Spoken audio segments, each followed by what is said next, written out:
En fait, là, le Real Madrid, on est devenu un club de remontada. C'est bien ça? Parce que là, même face aux petites équipes, j'ai comme l'impression qu'on est incapable de mener au score maintenant, avant eux. Parce que là, même face aux derniers, la dernière fois, on était mené 2-0. C'est après, on a fait remontada. Remontada, c'est bien. Dans les grands matchs, dans les grands rendez-vous face aux grands clubs, en Ligue des Champions, pourquoi pas? On peut se réjouir. C'est là, voilà. Mais remontada, les gars, c'est pas une bonne chose. Hein. Parce que j'ai comme l'impression que les gens, ils mettent en tête que voilà, avoir cette capacité de tout le temps revenir, c'est très bien. C'est bien, voilà, le fait de tout le temps revenir, c'est bien, mais face aux grandes équipes, mais face aux petites équipes aussi, on peut pas galérer comme ça.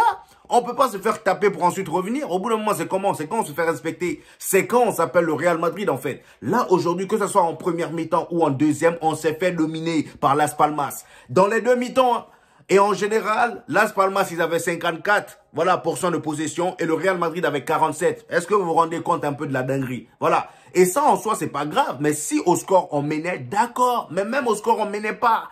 Même au score, on menait pas. Et là, aujourd'hui, encore une fois, on a vu que on a des failles dans cette défense-là. Parce que si, déjà, de 1, si on se fait tout le temps mener au score, c'est que déjà, dans le jeu, il y a un problème du côté du Real Madrid. On a un problème. Et ça, il faut le détecter. Il faut résoudre ce problème. Déjà, défensivement, il y a un gros souci. Comment ça se fait qu'à chaque fois, on se prend des buts bêtes comme ça? Regardez comment Rudiger, toi aussi, comment t'as pu te faire envoyer comme ça sur le côté? Hein? Je sais que t'aimes bien faire des reculs frais, mais là, tu t'es fait bouffer, là, sur le côté, sur le but de Las Palmas. Et en plus, on a Nacho là-bas qui colle pas le joueur la surface. Nacho, ça fait 2 matchs, tu fais les mêmes erreurs. 2 matchs. La dernière fois, c'était face au dernier, là, t'as fait les mêmes choses. Je comprends pas. Là, on s'est pris un but bête. Le pauvre Lounine, aujourd'hui, t'as sorti un très gros match comme d'habitude. Voilà, malheureusement, il s'est pris ce but bête. Mais heureusement que M. Camavinga était dans un grand jour. Aujourd'hui, il a sorti une belle passe, voilà, pour Vinicius. Un beau lob. Vinicius contrôle, il a marqué. Vinicius, de toute façon, quand il est dans ses grands jours et qu'il ferme sa bouche, il est tout le temps efficace. Voilà, il est toujours efficace. Aujourd'hui, encore une fois, il a été efficace. On a marqué.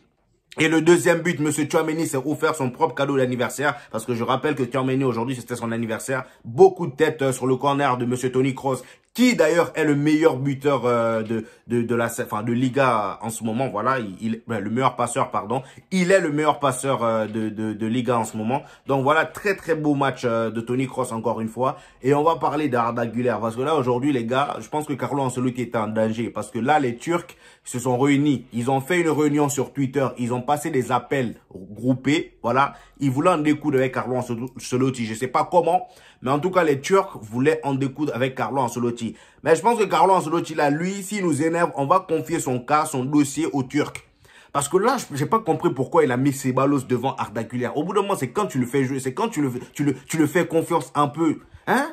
Je peux comprendre que tu as du mal avec les jeunes joueurs, mais tu peux pas mettre Ceballos, qui d'ailleurs a foutu la merde aujourd'hui. Ceballos, je comprends pas. Le gars, il te crée des fautes par-ci, par-là, bêtement. Regardez-moi comment il a joué aujourd'hui, encore une fois. Dès qu'il est sorti, on a marqué. Hein? Dès qu'il est sorti, on a marqué. Tchouaméni, il est rentré, il a marqué. Hein? Arda Güler, le gars, il n'a pas de temps de jeu. Je l'ai vu sur le banc, on dirait qu'il était déprimé. Au bout d'un moment, faut pas gâcher pas la carrière de ce jeune joueur. Il a du talent. Et à chaque fois, j'entends cette excuse-là, je vois cette excuse-là en ligne. La dynamique du match ne fait pas que Arda Güler puisse rentrer. Parce que si, au bout d'un moment, arrêtez vos excuses là. Arda Güler, vous avez cru il venait de Dijon ou quoi? Vous avez cru il vient de... vous savez très bien que le gars, il est talentueux, mais vous avez toujours des excuses pour ne pas le faire jouer. Hein? Au bout d'un moment, il est au Real Madrid. Si vous le faites pas jouer, c'est quand vous le faites jouer en fait. Parce que si à chaque fois, il faut trouver des excuses, il va jamais jouer. Faites-le jouer, faites-lui confiance un peu. Donnez-lui plus de temps de jeu. Hein? Là, aujourd'hui, à chaque fois, il rentre, on n'a même pas le temps de voir bien. Voilà, à part le match en Super Coupe d'Espagne ou Coupe du Roi, là. Le gars, on l'a pas bien vu que ça. Hein? Voilà, aujourd'hui, il est rentré. Il a même failli marquer. Dommage qu'il a raté son contrôle. Il a failli marquer. Mais il a raté son contrôle. Mais franchement, aujourd'hui, on l'a pas très bien vu que ça. Donnez-lui un peu plus de temps de jeu et vous verrez que vous pouvez lui faire confiance. Voilà. En tout cas, l'essentiel est là, les amis. On a la victoire. Les 3 points sont là. On est premier. Voilà. Gérone est désormais derrière nous. Ils sont deuxième. Hein. Ils nous collent plus aux fesses. Voilà. Parce que là, au bout d'un moment, ça suffit, quoi. Je crois qu'ils ont fait match nul la dernière fois. Ou ils se sont fait laver, je sais plus. Mais en tout cas, ils sont à 52 points et on a 54 points. C'est déjà ça. Voilà. Du moment où on n'est pas à égalité, c'est ce qui m'importe. Le reste là, je m'en fous. Voilà. Donc, Carlo Ancelotti, j'espère que la prochaine fois, tu vas essayer de résoudre ce problème en défense qu'on a. Parce que là, au bout d'un moment, la défense, elle commence à être trop fébrile. Que ce soit Nacho, Rudiger, de temps en temps, lui aussi, il bug. Donc voilà, essaye de faire quelque chose et s'il te plaît, fais un peu plus confiance à Arda Güler. Essaye de nous mettre un peu le Ceballos là au banc, s'il te plaît, parce que là, on en a marre au bout d'un moment. Donc voilà, c'était mon avis sur le match, les amis. N'hésitez pas à me donner le vôtre en commentaire. Lâchez un petit pouce bleu pour aider au référencement et abonnez-vous si ce n'est pas encore fait. On se retrouve au prochain épisode. Peace!